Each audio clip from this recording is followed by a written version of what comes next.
On August 12, 2026, the Moon and the Sun slide into an unalterable alignment. It is a cosmic appointment scheduled by celestial mechanics, operating with total indifference to anyone watching from Earth. We respond to this indifference with obsession. Millions of people will spend the preceding week glued to their phones, refreshing cloud forecasts and comparing satellite imagery as if they could negotiate with the atmosphere. We behave as if the Earth's weather system owes us a favor, pointing at scraps of blue sky and hoping they remain still for a specific 3-minute window. This drive to micromanage the experience often has the opposite effect. By fixating on a perfect forecast, we risk missing the raw, chaotic reality of the event itself. History shows that weather doesn't follow the script. In April 2024, eclipse chasers who flocked to the clear sky forecasts of Texas found themselves under a thick gray ceiling. Meanwhile, viewers in the freezing woods of Maine were surprised by a perfectly clear bluebird day. Many assume an eclipse is only successful if you see the sun's corona for every second of totality. This is a beginner's mistake. A 1-second window where the sun's corona tears through a gap in the clouds is enough. That single moment of visibility carries the full weight of the event. Ironically, the people most likely to miss that second are those with perfectly clear skies, who spend the entire duration staring at their camera settings instead of the sky. True awe comes from surrendering to the conditions. Whether the sky is pristine or cluttered with clouds, the universe only asks for your attention, not your approval of the weather. The path of totality is narrow.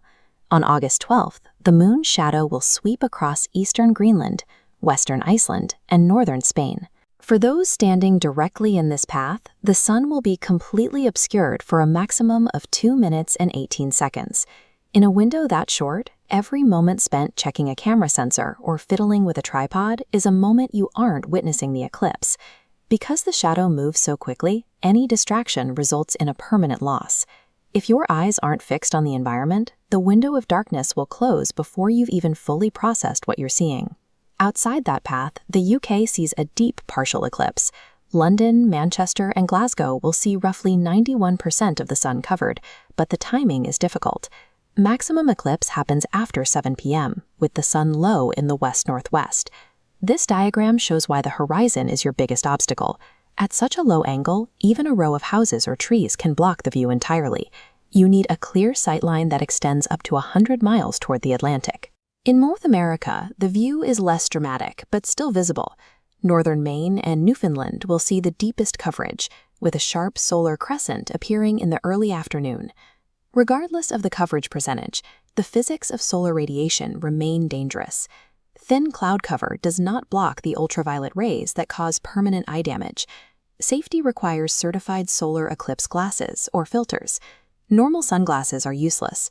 If the filter isn't specifically rated for direct solar observation, it isn't protecting your retinas. Geography determines what the eclipse looks like, but the requirements for eye safety are the same for everyone on Earth. During totality, the phenomenon shifts from the sky to the ground. The air temperature drops by several degrees. Shadows become unnaturally sharp on the pavement.